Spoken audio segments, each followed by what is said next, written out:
Namaskar, gente. Vamos ver o que vocês vão conseguir ouvir aí com essa voz de besouro minha.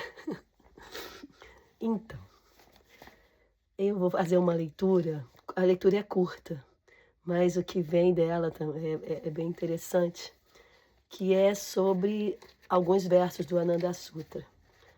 2 versos específicos do capítulo 3, que é o 3.8, 3.9, que diz assim: Mukti Kankshaya Sadhguru Prapti. Quer dizer assim, tendo um imenso desejo por mukti, liberação, a pessoa chega ao Sadhguru. O que é Sadhguru, né? É o mestre perfeito, como dito, é aquele que tem a entidade por cuja graça ele proporciona a alguém alcançar Sati. E o que é Sati? Sati é a verdade imutável, é aquele centro, aquele núcleo que tudo gira em volta dele, né? É o imutável. E o outro, Brahmayeva Gurureka Napará, que diz assim: somente Brahma é o guru e ninguém mais. Então, somente Brahma pode direcionar, né, os seres vivos para o caminho da emancipação por meio de diferentes receptáculos, né, dessa consciência, desse microcosmo, né, ou corpos, né, como é dito. E ninguém, a não ser Brahma, comporta o real significado da palavra guru.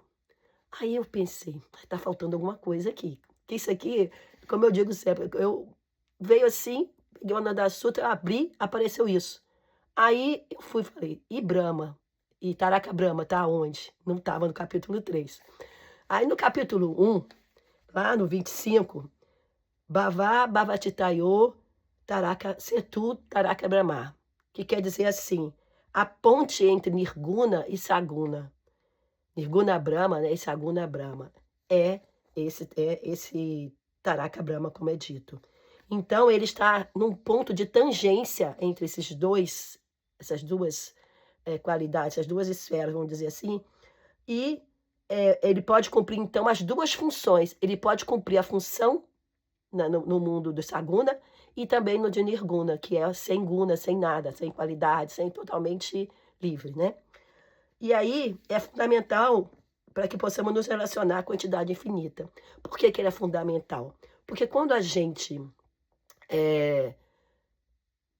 pensa numa uma entidade infinita, sem forma, sem nada, como a gente sabe que é assim que a gente tem que pensar, inclusive Baba orienta assim, né, que a gente não deve pensar que a entidade infinita tem uma forma definida lá, como algumas religiões, algumas coisas querem mostrar, a gente vai eh, a gente vai minimizar Deus, né? Vai minimizar essa consciência infinita. Então a gente pensa que ele é infinito. E aí? Como é que a gente consegue se relacionar com algo tão amplo, tão abstrato, vamos dizer assim? Aí que entra o papel do Taraka Brahma.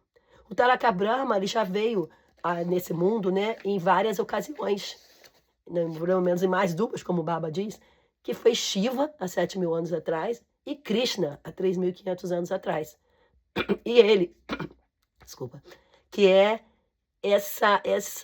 esse que as qualidades de um Taraka Brahma é, ele não precisa de guru, ele está sempre com a visão de querer o bem, né, de todos.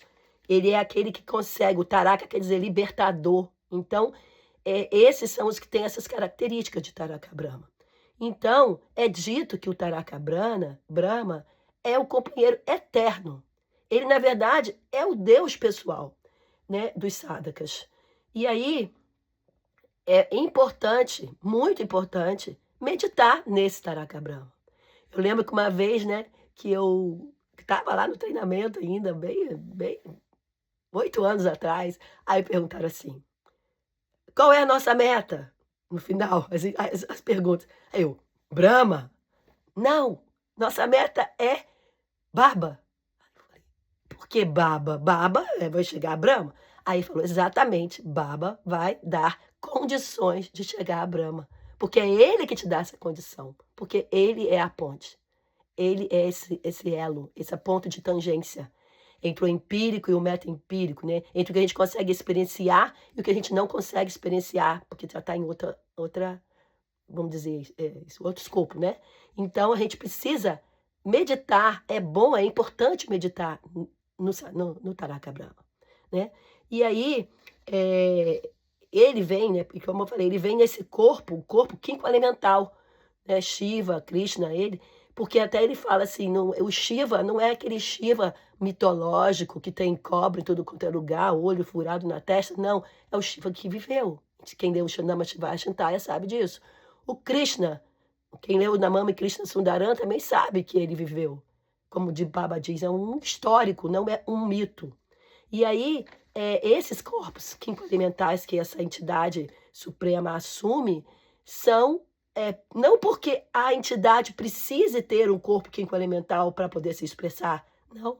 Nós precisamos de ter esse corpo quinto-elemental para a gente ter contato, para a gente poder expressar amor, expressar devoção, expressar nossos momentos de conflito com ele mesmo, de brigar com ele. Então, a gente precisa disso. Então, é por isso que ele vem nesses corpos, né? E ele diz, né, eu vim, né, uma vez nos dadas perguntando, ele mesmo perguntou, incentivou as conversas, né? Por que eu vim? Aí ele fala, eu vim para criar uma onda de devoção. Eu vim e que vou deixar aqui na Terra vibrações incríveis, ele falando. E ele veio para fazer a elevação de todos. Então ele falava muito nisso. É o objetivo dele. E aí a gente não pode esquecer, né, que o objetivo deles, desde Krishna e Shiva e Krishna e ele, é muito mais que só o nosso crescimento individual, pessoal, né? Então, como é dito, o Taraka Brahma é aquele Sadguru, né? É aquele, como eu li lá no começo, no Sutra, Sadguru é aquele que te permite entrar em contato com Sat, entrar em contato com esse Brahma, né? Com essa consciência infinita. E ele tem uma missão que não é, como eu disse, só individual. Ele tem uma missão com o todo. Por isso que Baba insiste muito que a gente precisa ter os nossos dois lados de sadhana, que é o interno e o externo. Que se a gente ficar só se isolando nas cavernas ou algo parecido, a gente não vai cumprir o outro papel. Então, o que ele fala é o Praut, Baba trouxe o Praut, né? Shiva ensinou outras coisas na época para a sociedade, né? E melhorando, vamos dizer assim. Krishna também trouxe muito amor, devoção. E Baba trouxe Praut com uma missão muito importante, né? Que é fazer, né, essa evolução, vamos dizer, essa transição planetária. Para a gente, vou beber água.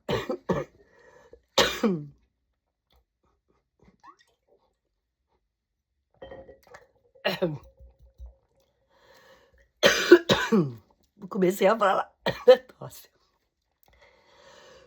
Então, esse Taraka Brahma, ele é conhecido como Mahasambhuti. Baba, nós todos, né, criação, é Sambhuti.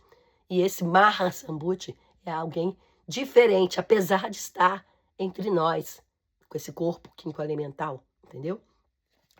E como ele é Mahasambhuti, ele não pode vir sem amar a todos, como o Baba diz, né, que ele ama a todos. Aí alguns falam assim, mas Baba era meio que, às vezes, punia.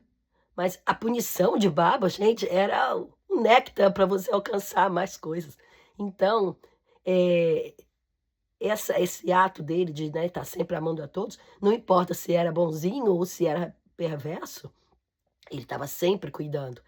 E quando o Taraka Brahma fala que ele vem para ajudar o Dharma, para proteger os virtuosos, para aniquilar os perversos, ele não está fazendo mal e aniquilar os perversos, porque quando ele faz isso, ele está, como eu disse, agindo, né, para essa pessoa continuar evoluindo, né?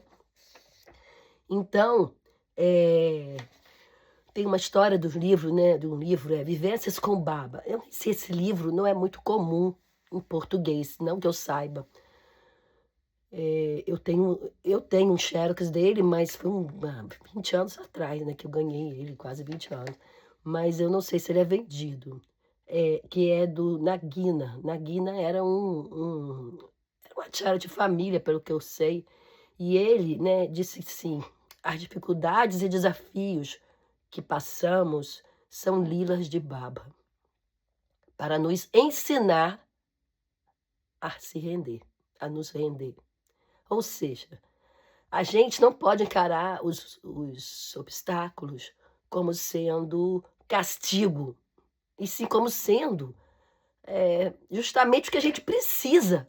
Porque a gente está aqui porque a gente quer crescer. A gente está aqui porque a gente quer evoluir. A gente está aqui porque a gente quer cumprir o nosso papel de humano e chegar na nossa eliminar, né, esse ciclo de Brahmachakra, que é do Sanchara e Patisanchara. A gente quer alcançar a entidade suprema. Então, a gente não quer ficar só, né, assim, no deixa para amanhã. Não, a gente quer que faça, né, a gente quer que isso aconteça. Então, ele fala que aí Baba foi e respondeu para ele. Não, aí ele foi, depois que ele falou isso, ele perguntou para Baba assim: "Baba, onde termina o discípulo? É onde começa o guru?" Aí Baba respondeu para ele: "Sim." Aí, como assim? Onde termina o discípulo, começa o guru? Aí Baba falou assim: "Sim, quando uma pessoa ultrapassa a ilusão de seu ego e se rende diante de Deus, a responsabilidade será toda do seu trabalho, passa a ser toda do Todo-Poderoso, passa a ser do Todo-Poderoso." Ou seja, então, o guru vai existir nesse momento em que seu ego deixou de ser o seu guia, o seu, você está sendo guiado, agindo de acordo com o seu ego. Então ele diz, sim, o guru vai existir nesse momento, quando você abrir mão disso, quando você entender que existe, né, a consciência suprema, e aí o guru vai realmente atuar. Aí ele vai e diz, né, que Deus, continuou, né, Baba? Aí Baba explicou isso a ele e depois continuou. Deus somente realizado por aqueles que a consciência suprema dá a graça. Aí vem a história, bom, o que é dar a graça? Então eu vou ficar lisonjeando, puxando saco, como diz, né? Como a gente vê algumas devoções, né, que a gente vê que são desse jeito, né? São rituais, são lisonjas. E Baba disse que não é isso. Devoção é muito mais. Devoção, uns falam, né, que é serviço para a consciência, outros falam que é amor e tal. E aí ele vai falar assim, não adianta você chegar também e ficar falando, ó Deus, eu sou tão bonzinho, me dê sua graça, eu mereço sua graça, porque eu fui tão bonzinho, tão bonitinho. Aí fala, não é isso, você não pode agir desse jeito. Muito pelo contrário, né? Você tem que agir de outra maneira. Eu estou aqui disposto a servir, a me esforçar cada vez mais para que eu possa ter o privilégio de alcançar a sua graça. E ao mesmo tempo, a gente não pode também fazer pensando assim, vou fazer, eu estou interessado em ganhar algo. Não vale. Tem que fazer sem interesse. Aí, ai gente, quanto mais eu falo, mais tosse dá. E também lembrarmos sempre, né, que a entidade que buscamos, onde ela está. Isso é uma lembrança que Shiva trouxe, Krishna, Baba, onde está a entidade que a gente quer alcançar. Se a gente não entender essa pergunta, a gente não souber essa resposta, a gente também não vai conseguir alcançar. Ela está dentro de cada um de nós. Porque aí, quando ela está dentro de cada um, quando a gente entende isso, inclusive Baba fala isso, né, mais de uma vez, alguns Prabhati Sangitas, Baba explica, né?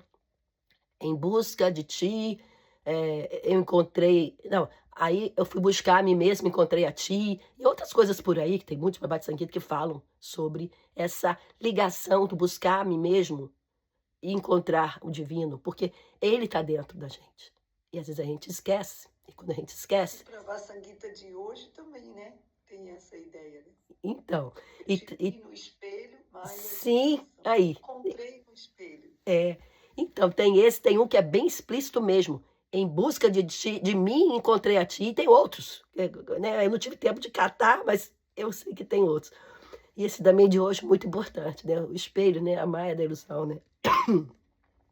E aí, eh, a gente, né, precisa entender então a importância de Baba, né, eu acho que entender a importância de Baba é valorizar o que a gente tem, porque muita gente tá na Nanda Marga, ou tá querendo entrar, ou já esteve, e não entende a importância de Baba, desse Taraka Brahma.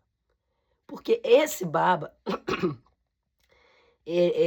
que nos dá, né, o Tantric Diksha, eu falo Tantric Diksha porque outras linhas têm Diksha também, mas são diferentes, né. Ele nos dá, além do Dipagyana, que é, né, Diksha, Dipagyana, que é a luz do conhecimento, ele nos dá também a capacidade de exaustão dos sanskaras.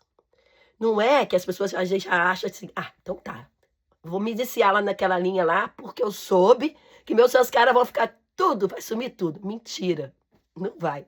Você vai ter oportunidade de crescimento a tal ponto que você vai atingir a graça. É por graça sim, é por graça do Senhor, sim, mas você tem que fazer por onde? Não adianta você achar que vai ser iniciado: "Oi, oi, consciência suprema, sou sua iniciada, tira meus sanskaras". Não vai acontecer. Então, a gente vai ter caminhos, ensinamentos, atitudes, expansão da consciência, tudo que vai fazer a gente poder queimar, diluir, exaurir alguns sanskaras, né. E é por isso que é dito que o Tantric Diksha é muito importante. É um tesouro que a gente recebe, né, podendo nos ajudar a seguir o nosso caminho. Como eu disse no começo, nós estamos aqui porque a gente quer se livrar dos nossos sanskaras, a gente quer se livrar de tudo que nos prende aqui, a gente quer sair dessa roda de samsara. Quando a gente atinge a iluminação, a gente até pode escolher se quer continuar ajudando o Baba ou não, né, dizem isso. Mas de início, sinceramente, a gente pensa o quê? Eu quero cessar essa roda. E aí quando cessar eu vou pensar o que que eu vou fazer, né, não é assim que a gente pensa. Então, eh Então, quando uma pessoa, o que que é importante dessa história toda? Como eu falei, a gente ganha caminhos, a gente ganha dicas, ensinamentos, um monte de coisa. E o que que é importante para acontecer tudo isso? Determinação. Né, nos 7 segredos de Shiva, nos livros, né, de Shiva fala, Baba também fala, determinação é a coisa mais importante da nossa vida. Tudo envolve determinação, tudo. E aí, quando a gente, tem essa determinação, né, de querer realmente atingir a nossa meta de humano, de querer atingir a nossa missão aqui, né, a gente vai entender o que fazer, como fazer, onde fazer, de que jeito, né, de qual processo e por aí vai. Então, eh, ele diz assim, outra coisa importante é a gente entender, né, por que que ele fala da questão nossa e da questão do outro. Porque ele fala assim, que nós não podemos achar que só a nossa esfera física isolada é suficiente. A gente vive num mundo. E a gente, além de ter nossa esfera física, mental, psíquica, espiritual, tudo tem que estar crescendo junto, o mundo também precisa de ter vamos dizer, contribuições de pessoas, de guru, de coisas que eles possam também ser ajudados a alcançar o que todos têm direito inato de alcançar esse supremo. Então,